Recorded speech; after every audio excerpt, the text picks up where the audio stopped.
শিলচরে স্বামী নিখোঁজ নাকি কিডন্যাপ, তা নিয়ে বড়ই বেকায়দায় পড়লেন এক গৃহবধূ। তবে গৃহবধূর অভিযোগ, সোনামুড়া বেজিমারা সুবন নামের এক যুবক তার স্বামীকে কিডন্যাপ করেছে। ঘটনার বিবরণে জানা যায়, মেলাঘর থানাধীন কলমক্ষেত ব্রিজ সংলগ্ন প্রয়াত জলিল মিয়ার মেয়ে নাজমা বেগমের বিয়ে হয় কাঁকড়াবন পূর্ব মির্জার মুস্তাফা মিয়ার সঙ্গে। তাদের বিয়ের বর্তমান বয়স 6 বছর। ডিসেম্বরের মাসে 29 তারিখ নাজমা বেগমের স্বামী মোস্তফা মিয়া ডাক্তার দেখানোর জন্য শিলচর যান। জানা যায়, মোস্তফা মিয়া শিলচর রামনগরের আরেক ভাইয়ের বাড়িতে যাওয়ার পর সোনামুড়া বেজিমারার সুমন মিয়া নামের এক ব্যক্তি, যাকে হুজুর হিসাবে সকলে চেনে, মোস্তফা মিয়া শিলচর তার ভাইয়ের বাড়িতে অবস্থান করবার সময় মোস্তফা মিয়ার মোবাইলে তখন সুমন মিয়া ফোন করলে মোস্তফা বলছে আধ ঘন্টার মধ্যে সে ঘর থেকে বের হচ্ছে। আর ওই সময় ঘর থেকে বের হবার পর এখনো পর্যন্ত মোস্তফা মিয়া শিলচরে নিখোঁজ।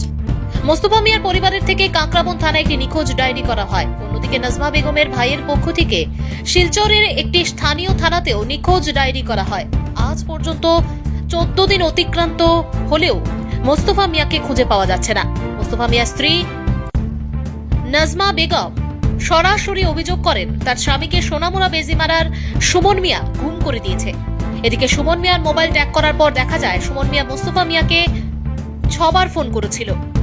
পুলিশ একদিকে সুমন মিয়াকে খুঁজছে, অন্যদিকে মোস্তফা মিয়াকেও খুঁজে বের করার জন্য আপ্রাণ চেষ্টা চালাচ্ছে। ব্যুরো রিপোর্ট, নির্মাহল টিভি। আমার নাম তো নাজমা বেগম, বাড়ি পূর্ব মির্জা। আমার স্বামীর নাম মোস্তফা মিয়া, বাবা ইব্রাহিম মিয়া মৃত। তাইলে 29 তারিখ বাড়ির থেকে বাড়িয়ে গেছে শিলচর ডাক্তার দেখাতে যাইব কইয়া। তখন আমি 1 তারিখ কল করি। 29 তারিখ বাড়ার পরে আমি আর কল করছি না। 1 তারিখ কল করার পরে, এটা কি নভেম্বরের 29 তারিখ? ডিসেম্বরের 1 তারিখ কল করি। মঙ্গলবার সোমবারে দুপুরবেলা কল করার পরে কইতে আছে হোটেলেই আছে, সাথে সুমন মিয়া সহ। এরপরে রাত্রেবেলা আবার কল করি, তখনও কইতে আছে সুমন মিয়ার সাথে হোটেলে ভাত খাইতে আছে। 2 তারিখ সকালবেলা 10:30টায় ফোন করি, তখন কইতে আছে শিলচর রামনগর জাকির মিয়ার বাড়িতে আছে। আবার যখন 1টার দিকে কল করি, তখনই কইতে আছে জাকির মিয়ার বাড়িতে আছে, সুমন মিয়ার সাথে ফোনে কথা হয়েছে, তার সাথে দেখা করতে যাইব। তারপরে আমার লগে আর কোনো কথাবার্তা হয়েছে না। বিকালবেলা যখন কল করি, তখন কল ঢুকছে 2 বার, কিন্তু রিসিভ করছে না। রাত্রে 8টার সময় জাকির মিয়া আমরারে কল করে জিগাইতে আছে যে হ্যার অন্য কোনো নাম্বার আছে নি, হ্যার মোবাইলে কল করলে সুইচ অফ দেখায়, তাইনের বাড়ির থেকে বাড়িয়ে গেছে।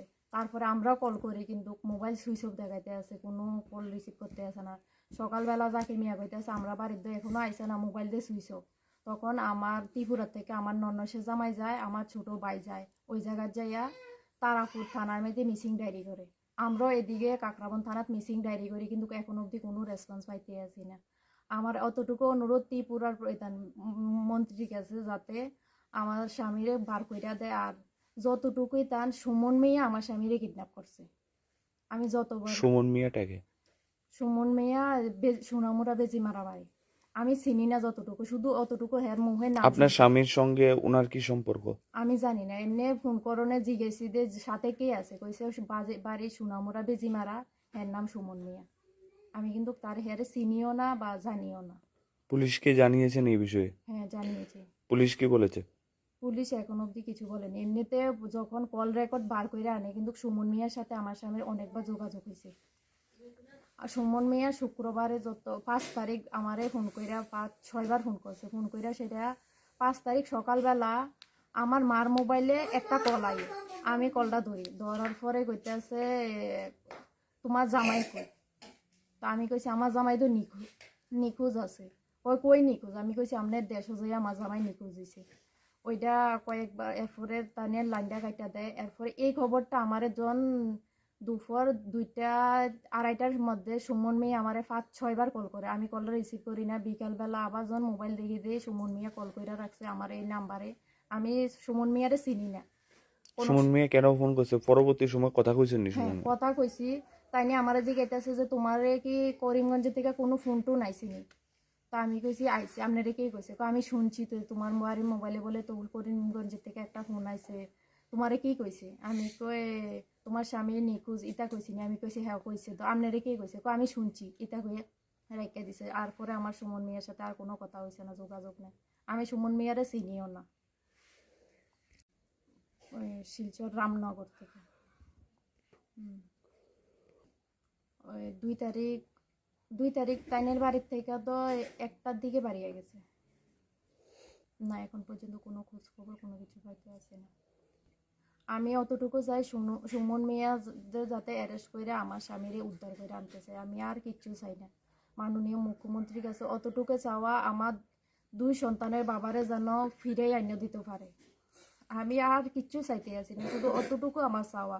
আমার ছোট ছোট 2টা সন্তান আছে, আমার আর কেউ নাই, আমার শ্বশুর নাই, ভাসুর নাই, এমনকি আমার কোনো বড় ভাই নাই, বাবা নাই। আমি অতটুকু চাওয়া মুখ্যমন্ত্রীর কাছে সুমন মিয়ারও যাতে ধরে আমার স্বামীরে উদ্ধার করে আনতে পারে। আমি আর কিচ্ছু চাই না।